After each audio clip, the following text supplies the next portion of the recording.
Yes. These are fortune Very teller pets. comfortable.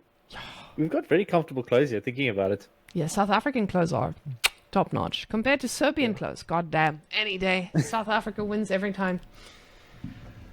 Okay, is the doggo green? Basically, yes. Okay. Do our introductions for us. Talk about the Civ right. picks. Go while I make my tea. All right. So, into game 2 of Beasty versus Baltune. We've got Beasty playing as Delhi again, versus Baltune playing as China on, I think this map is dry. Oh, no, wait, it's Wet Arabia. Yeah, it's Wet Arabia, if I'm not mistaken. And yeah, we're just going to be seeing Beasty opening up with the classic 5 vills on wood, and 1 vill going off to berries. Prediction for this game? Beasty will win it. I think, yeah, he's just on a roll with Delhi. He understands that without the added rules of no stone structures like keeps and so on, as well as the 12 villager start, Delhi is in a really, really, really good position with all their bonuses and so on and so forth. I was talking to Beastie about this rule a little bit, not earlier, like earlier this week, earlier this month, and he didn't realize that it was going to be in a position where you actually can pick every civ exactly the same one. And he was like, that is a dumb rule because people will just pick one civ. And I was like, well, if you can't beat them, join them. So he was like, I might as well just follow the rule. And he feels like that won't create the best content. And I kind of agree, because now you're just going to see Beastie playing Delhi on every single map for the next while. I mean, he hasn't been able to. I mean, he has played a lot of Delhi, but they haven't had all their bonuses and all their strengths really on play in the first round. The second round, sort of, and now this third round, Delhi gets to come out and show that they're actually a pretty top tier civ. So I think he's going to use that advantage. The funny thing about this is as well, you could make a series out of this. I played one civ in a tournament only. So yeah. They're not banned on any maps, are they? I think they are, actually. Let me go see. I'm going to reference my sheet on Baltic. Wait, Delhi is banned on Baltic? Oh, no. Sorry. Basin, Canal, Cauldron, Dry Arabia, and Golden Heights. Oh, and Rocky Canyon as well. So, but not on Wet Arabia. Yeah, this is called Dry River by the... Oh, this is not Dry... Wait, is this Dry River? Wet Arabia, is it not? Is this Dry River? No, it's not really Wet Arabia. We just call it Wet Arabia. Oh, it's just I thought that was its actual designated name. No, I watch way too many streams then. I think... No. This is not Wet Arabia. Wet Arabia is the one without the fish. It's just a little bit wet. Puddled Arabia. This is Dry River. Okay, this is Dry River. Okay, guys, this is Dry River. Dry River. This is the name of the map. We almost got that wrong. So Wet Arabia is the other one, I think. Yeah. It's like just that name wet. more. It doesn't have fish. So, yes. Oh my goodness. Okay. I just stuck my fingers into boiling tea to grab something. The steaks were made. Tea bag. Yeah. No, there was a hair inside. Oh, I got it. Okay, got it. Professional cast, guys. Fishing out of the tea. Now, Chinese, as we know, guys, Chinese is the Juganu is a scary thing, and I've been blessed by playing against the Juganu to truly understand what power it holds, and even Beastie, I think, would struggle against the Juganu all in. I haven't seen any of the pros do it though, so yeah. And China just allowing Beastie to get the free water without going for water himself. Pretty surprising. Now, guys, like we said, Delhi ships can shoot, but you don't want to not go for any water. You do need water on this map. If you don't go for water on this map, you're going to be at a huge disadvantage with food, because your food sources are also quite far away. As you can see here, the deer pack is quite a mile away. You have berries, as we always do. But even for China also struggles with food early on. So the fact that he didn't go for food is quite surprising. Maybe he's just like, I got enough sheep. Let's see what his sheep bounty looks like. Good sir, where's your sheep bounty? Not that much. Just a few sheep. Those 7 vills, where are they off to? 7 vills? Where are they going? Yeah, just near the sacred site. Oh, he's putting his barbecue down. Oh. He says, I do actually want to contest this water, so let me just quickly rush that. Or rush, but make that and take care of that one puddle. But Beasty doesn't mind. He's like, I got my value from these fishing ships. I am on to the next puddle. Thank you very much. Yeah, he's going to benefit from that, from what food income he's going to get until those ships are destroyed. He's going to benefit far more from it than what, Baltune is not going for water. Mm-hmm. Yeah, these fishing ships just giving you that, like, two, maybe three catches would be definitely worth it, because you're getting a much faster gathering, and oof, they still have time. These guys still have time. As long as Beasty delivers, are you gonna deliver that thing before it dies, good sir? But we see Baltune does want to send his villagers here, but keep in mind, Beasty's TC is continually producing villagers. Now, China does have faster production in this dynasty, I believe.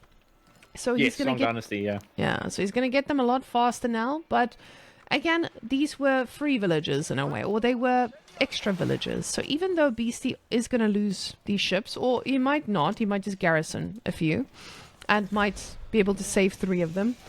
But Beasty continually produced from his TC, and he's got 4. What does he have inside his TC? Are those? That's a good question. Oh. Those are his villagers, yeah. Oh, he just wanted to. They probably needed rest. Who knows? Yeah. I think he's just giving them a break. They worked super hard. Exactly. Very nice. I did notice there's an archery range that's come up from Baltune in his base. So he might do... Yeah, there's the Jugunu there coming out. So maybe he tries to go for an all-in sort of Jugunu play here. Especially with the late age up. It gives Delhi less time to get their upgrades. Yeah. So, yeah. So, guys, for those of you who haven't faced this on ladder, Chinese has this build where they can make a lot of Jugunu, and Jugunu can take down anything. It can take down men-at-arms, it can take down absolutely any unit that it's faced with. And as you can see, Beasty just wants to get the value from these fishing ships before he loses them. Ooh. Is he going to lose his scout? No, he doesn't. Oof, and that's a lot of fish. Oh, a lot of fish. A lot of sheep. That would have been huge, actually. Yeah, definitely. But Beasty goes for the 3rd dock. He's like, I can just do this. But these guys, they are gonna put a little bit of pressure on them. The thing is about daily fishing ships, they do. Oh. Hello. The thing is, these guys shoot back now. So these Jugunu, if he doesn't lose them, he can still do a lot of damage. But yeah, that was a lot of damage to them there. I didn't expect the doe to do that. Much. Yeah, those combat ships are... The archer ship is going to do a lot of work. And is that it? Yeah? Is that... Yeah, that's another archer ship. So he's just putting an archer ship on each one to try and just keep the Jugunu pressure off of his fishing. Yeah, which is a good play. I don't think it's just for his fishing. He's trying to get this down before they go to the base, because the Jugunu are so strong. Okay, right now it's a small number, but he needs to be able to take down these reinforcements as well. If these guys reinforce and they run right through, Beasty's in trouble. So these guys are probably going to take the safe route, as we can see, because he knows if he gets these numbers, Beasty is not going to be able to fight this. And 3 archery ranges, this is looking like a Jugunu push. And Jugunu pushes are insanely strong. This is like, you guys know on ladder, when you play against the Fast Castle Malians from back then, you would have faced this significantly. So, yes. Just to take note, though, Beasty's almost got enough for age 3. He's got the perfect amount of gold, and his food's about to get to 1,200 needed to age up. So I think he's going to age up almost instantly. And I actually spoke to him about this, and he told me the way to beat Jugunu is just to go for the next age, and then get your mangonel. Get your mangonel, take them all out. Easy peasy. So, and there it is. Yeah. So, guys, now we see the compound of the defender coming out, and this is going to be a very nice one, because these Jugunu, they're running around, they're trying to look for damage, but he doesn't realize... Ooh. Fishing ships survive yet again. Very nice. Okay, one goes down, but this definitely didn't do the damage that he needed. Okay, these guys are in a little bit of danger now. They are gonna sneak around. So, let's see. He takes out a Jugunu. Maybe. And he cancels the age up. This is Beasty. That's not looking good. Like, the fact that he stopped the age up is really good for him. And it puts him in a very good position. I mean, great play by Baltune. I didn't think he would reach this around, but Beasty didn't age up with enough units anyway. So, luckily, because of these does, they are causing Baltune to not be able to take this down. And the fact that he can just get a little bit of damage down on them is so important, because these guys are going to get really scary once they reinforce. We see he gets a little bit of damage, but luckily villagers can garrison. He's going to send them back and forth and just take control of the map. The doe, you want to fight me, doe? That's basically what he's asking.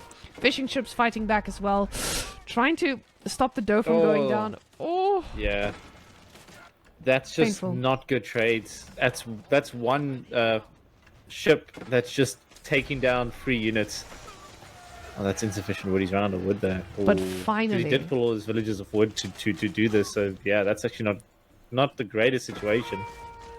But right now, honestly, the fact that Beasty is... Oh, look at all those villagers on food. The fact that Beasty didn't have wood is going to be very difficult for him, because now he can't make that mangonel that he needs. So he does make a lancer, and I mean, lancers, they take care of these guys as well in time. But those are scary numbers. That's 28 Juganoos. And 6 more coming in. That's... I'm scared. I'm scared for Beasty. And his fishing ships are just chilling. They are not sure about what to do in life. The doe is going to try to do a little bit of damage, but doe, I don't know if this is going to be enough. Oh, these guys, the numbers are just too scary right now. I told you guys, the all-ins. It's all about the all-ins.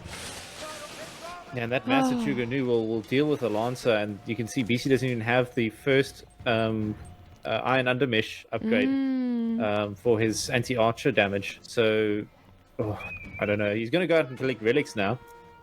So I think he can do that with the massive Juganu all working in one location. Yeah, Beasty's not controlling the map like he needs to if he wants to secure this game. But we always say the supply doesn't lie, and right now we can see the supply is speaking very, very loudly. So yes, unfortunate. So it's well within Delhi's power to turn this around, though. If, for example, and I know I said this last time we casted, but if one elephant comes out here, it's pretty big. Really? That's pretty big. You think an elephant would change the game?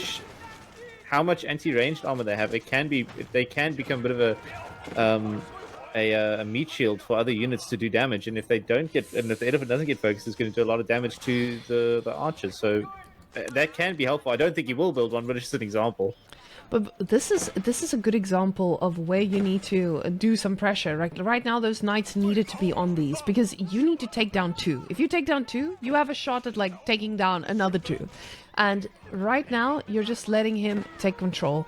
And the knight does come in. Beasty tries to raid as well. That's really well played by Beasty. Just the fact that he's trying to pull these away from his base so he has time to get resources. Because this army is going to be really scary, and Baltune is not using it like he should.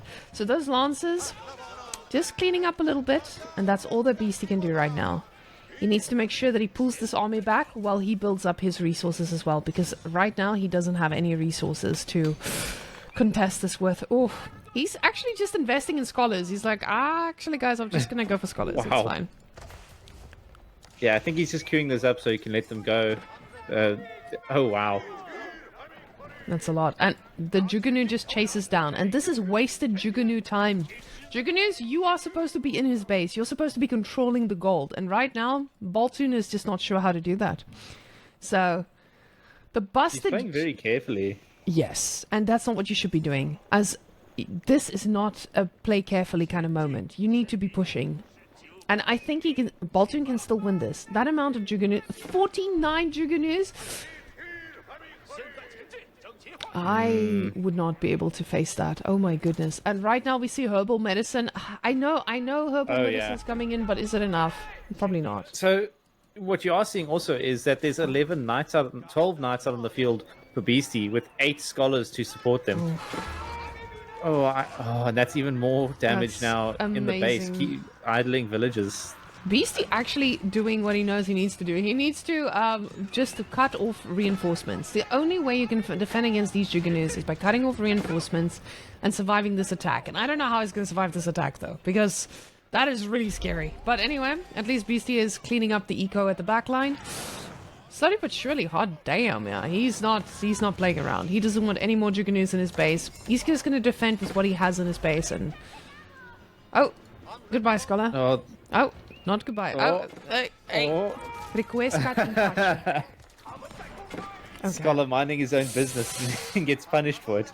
But remember what we said? Yep. He saw the lances on his villagers and he knew. Yeah. He played too safe. Baltune, you were supposed to be in his base 20 minutes ago.